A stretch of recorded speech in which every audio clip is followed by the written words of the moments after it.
Today we have Flash versus Snow on Circuit Breaker. It's going to be a TVP.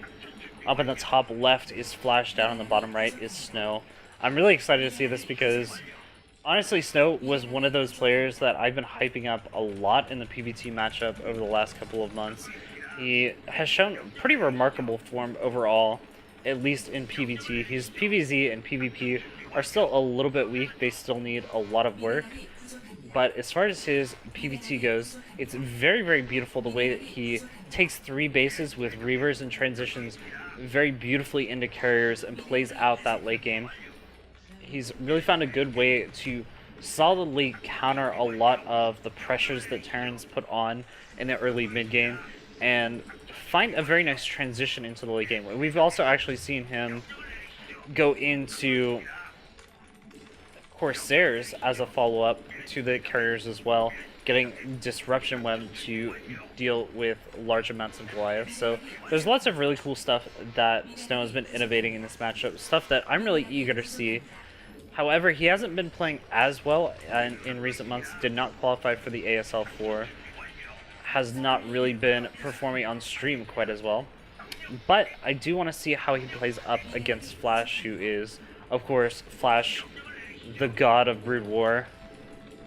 Is there a way that Flash can find a chink in the armor of Snow, this build that he's been doing? If there is, what can we learn from it? That's what I'm always excited to see. So both these players opening up pretty standard.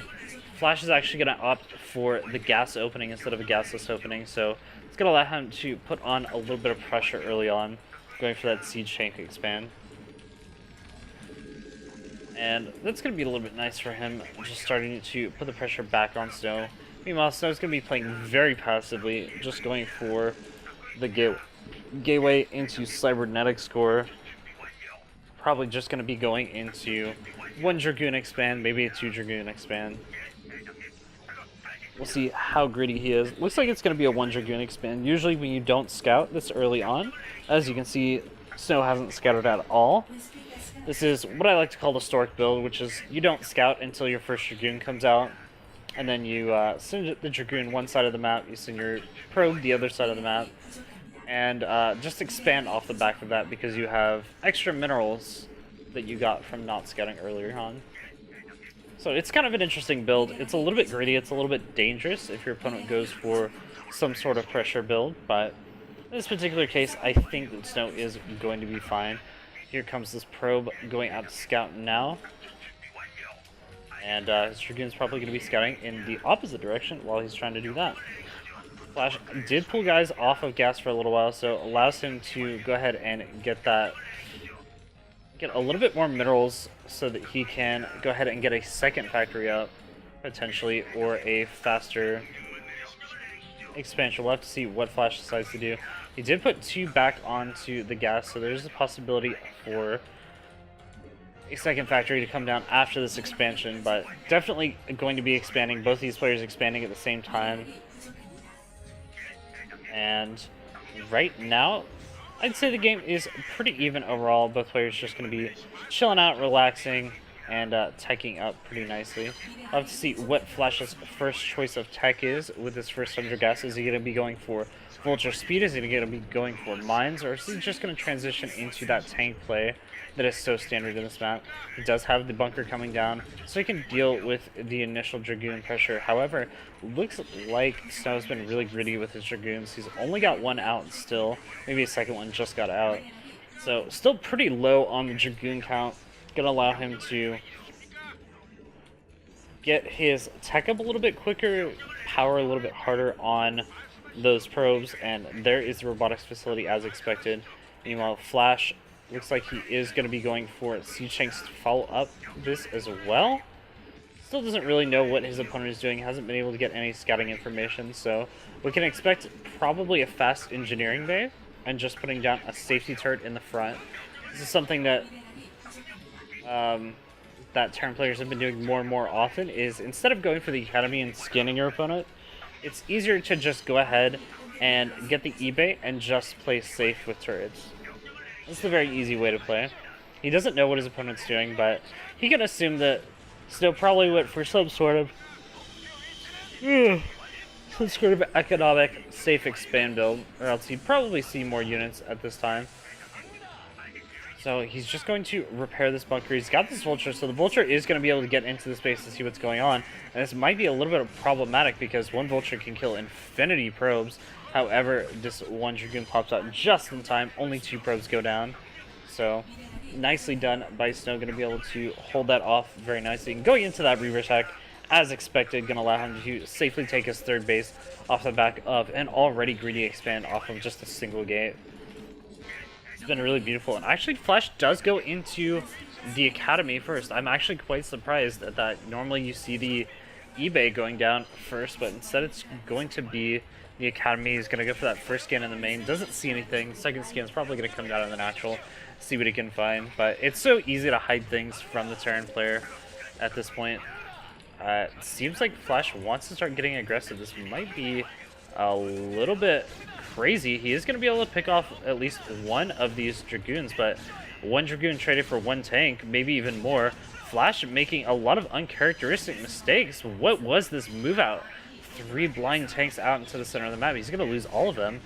That was a huge mistake by Flash. He's so far behind now. It's going to take him forever to catch up, and at this point, Snow has a pretty decisive lead going into the mid-game. Going to be adding on a few more gateways before his expansion. Honestly, I would have just taken a fast 3rd off of 1 gate after getting that many tank kills for free.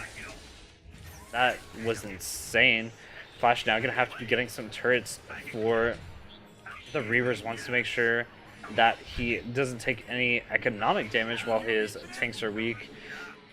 But this has been economic damage of its own with all of these units dying off and forcing out all of the minerals to be spent into these turrets.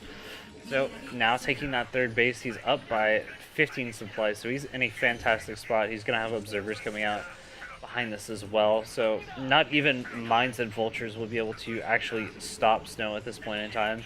This has been really, really nice early pressure by him, just managing to pick off those 3 tanks. Drop is going to be coming in right now. Is it going to be deflected by Flash's turrets? Flash usually has very well-placed turrets that can deflect anything, but right now he's actually... there is a small gap in there that maybe Flash didn't account for.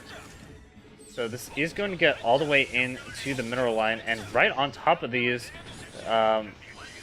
units. However, they were not able to actually kill off a lot of SCVs. However, still, these Zealots did do quite a good job of getting some free damage down. He's still got 1 more Zealot down as well, so this is difficult for Flash because his main is being held hostage right now. He can't actually mine from it, and with this combination of units, he can still actually pick off the siege tank. Gonna be able to pick it off, and this looks like it's just gonna be a sacrificial drop. However, it's done its job, and it's done it very, very nicely. Meanwhile, attacks at the front coming in as well. Flash is fast enough to pull SCVs for the repair, but this has been a really tough opening for Flash. Hasn't been able to actually catch up, and behind the Snow has been transitioning pretty immaculately. He's going to be able to go into his carrier attack without too many problems. There is the 2nd Stargate coming down as well. He's got this 3rd base up and running. He wants to make sure he gets a good wall off so he doesn't have to deal with the vultures later on, but overall this has been so much pressure coming out from Snow, and Flash is just barely holding on. However, as we've seen throughout Flash's career, holding on is one of his specialties. He's very good at surviving until he gets to the late game, until he gets all those nice upgrades and he can move out across the map. However, at this point, I think he might just be a little bit too far behind. He's taken a lot of damage. He's lost a lot of tanks so far. And the tank count is cumulative in TVP. You really have to retain all of those tanks for as long as possible. If you're continuing to trade tanks, it really doesn't get you anything in this matchup because those tanks scale so much better compared to your opponent's units that you'd just be better off saving all of your tanks rather than trading them.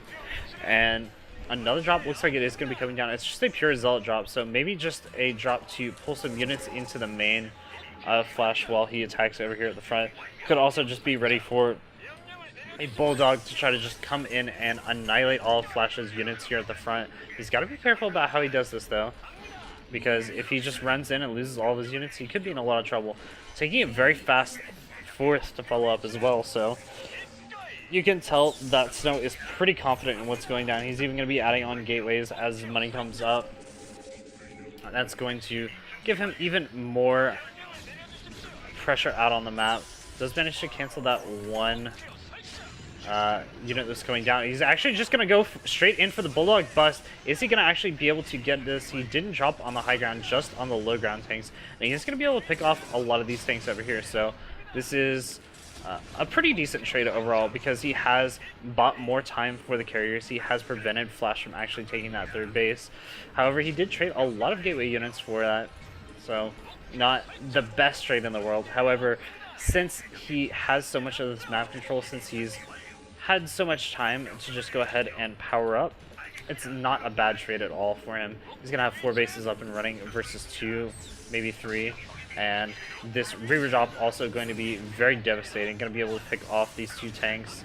Flash just falling apart. He's going to have to lift up this 3rd base, bring his SCVs back. This has just been the worst game I think I've seen from Flash in a long time. He's just been so weak.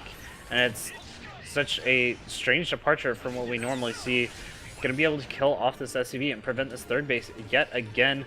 The carriers are now starting to come out from Snow, and I mean, Flash honestly doesn't have anything. These 2 carriers could probably end the game alone just by going for a drop in the main in conjunction with them. It'd be really nice. He's looking around just to see where the turrets are, but he doesn't need to go too crazy right now. As long as he just waits for those carriers to get there, he'll be able to easily get into the main and be able to get tons and tons of damage down. So the gateway count is looking pretty healthy for Snow. Not as high as I would like it, but since he is going for a heavy carrier build, this isn't bad by any means. He did trade a lot of units early on, so it is understandable that he has had to continually make units constantly. Not too worried about that. He's got to be careful about this Reaver, make sure he doesn't lose the Reaver for free, but doing a really good job with this micro so far. Going to be able to start slowly killing off all of these turrets and pushing back this army. And Flash really just doesn't have anything. Now getting all of his factories up, and the Goliath Flood is going to be coming out. However, it might just be a little bit too late, too little. There's just too much stuff out on the map, and you can actually, Snow's even taking a 6th base behind this. He's really, really confident in his play right now. Going to be microing over here with this Reaver. Oh my god, that was a beautiful hit on top of all of those vultures, killing them off. There's nothing left on the ground, or honestly, he could probably just walk in and kill his opponent. He's trying to be very safe about this, though. He doesn't want to throw away any leads that he has. He just wants to prevent this 3rd base from going down for as long as possible. I think that's a smart play. Instead of going for the kill, so is instead playing into the late game, saying, you know what, I know how to play Carrier Reaver, I'm pretty good at it. There's still no Zealot leg, so this is going to be moving in here pretty slowly, but good connection with that Reaver. Going to be dropping on top of these tanks immediately. Flash hasn't had a chance to focus down that shuttle, and just units crushing in right now. Only Goliaths to defend versus Pure Ling. They are slow Zealots though, so it is not too bad for him. He's going to be able to slowly push this back. The kiting has been pretty good from Flash. Going to finally be able to kill off that shuttle, but at what cost? He's lost so much in the process. His 3rd base is still only barely mining. Flash may have survived for right now, but the storm is growing right now for Snow. He's had a chance to get more carriers. He's taken a 5th base. It looks like he's going to be taking a 6th base down there in the bottom left-hand corner as well. He's looking to take the entire map, so that even if Flash ever does break out of his base, even if Flash ever does get to a maxed mech 3-3 army, if he does get to that insane point, it won't even matter, because Snow just has too much economy, has too much stuff right now. Up to 4 carriers, probably going to be going up to the 6th very, very soon. Lots of pressure coming out right now. Flash does have a decent chunk of Goliaths now, though, so he is going to be able to push these carriers back for now. They're not going to do as much damage as he would like. We'll see if he decides to go into the Corsair transition just to close out the game in flawless victory. That's something you can definitely do if you're ahead. Right now it looks like he's just going to be trying to focus on killing off whatever tanks he can, setting up for a big attack, but he really needs Zealot legs. I still haven't seen Zealot legs come in from Snow. Might have been a small error. Actually, I think they just kicked in. So Should be good now to engage this army whenever he wants, but it is very difficult to actually engage into this area. This is such a strong defendable position. There aren't a lot of tanks, but the composition from Flash is specifically designed to kill off whatever might come his way. There aren't a lot of Dragoons for Snow yet, so as long as he has plenty of Vultures, he can kill off these Zealots without too much of a problem. And he's got enough Goliaths to kill off the Interceptors as they come in as well. So this has been very nicely done by Flash. Managed to survive for as long as possible, but here comes the storm. Tanks are going to start being picked off for free. I don't want to say actually free. Technically it does cost minerals because you're losing Interceptors, but not a huge deal for Snow because he's got almost unlimited money at this point in time. He's going to be starting to pick off more of these tanks as he comes down here with the Dragoons. Dragoons do very well versus the Vultures and the Goliaths. Even units crushing into the third base up at the top. There's nothing really that Flash can do against this right now, and his entire army is going to get completely annihilated. This might just be the GG. There it is. Well played.